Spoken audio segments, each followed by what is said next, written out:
So, Ben Eubank next week. Yes. I just wanted to talk to you about the very first Ben Eubank. What's your memories of that?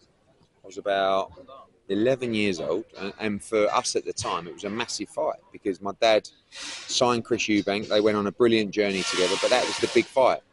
And they were really the underdog in that fight because Nigel Benn was a huge name.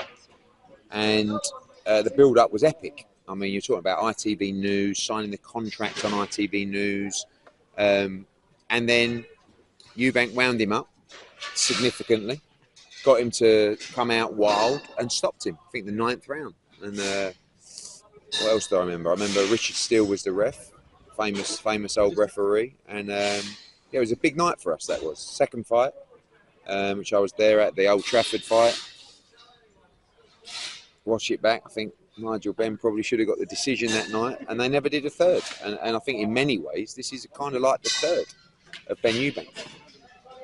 Eubank has said, he made a quote in the press conference, I think it's two villains going into this. Nobody really likes them both. Yeah. Do you think that Conor's almost embracing that villain mantra? I think that they'll both get booed. Right? I think that's how mad we all are. Right? And I think that I think after everything Conor's been through, I really don't think. I think previously I would have said that might affect him. Not now. You know, he's super focused for this fight. I've never seen him train like this before. He's in the most unbelievable physical condition for this fight. And when you do that, you can just go into the fight and enjoy yourself. It's a dangerous fight against a much bigger man, but it's a fight that he can win, and it's a fight we believe he will win. Do you think, in terms of when you've got Conor Benn now, it used to be, now the public are kind of against him. Do you think, similar to like Floyd Mayweather, everyone kind of tuned in to watch him lose. Do you think you can maybe build him up from that? People tuned in to watch Chris Eubank Senior lose for years, right? And they bought a Naz. So yeah, I think, and people have tuned in to watch Junior lose for years, and maybe they'll tune in to watch Ben lose. I have no idea, but at least as long as they fucking tune in, I don't care. And what do you think happens on fight night? I think Conor Benn knocks Chris Eubank Jr. out inside 6 rounds, and I truly believe that. And what's next for Conor after this, do you think? Is it back down to welterweight, or do you think if he can make that? If and when he wins next week, he becomes the biggest star in British boxing. That's what happens. And I think he moves back down to welterweight. I mean, you know, some of Eubank, I think Senior said, you know, it's very difficult for them to come back down. Very true.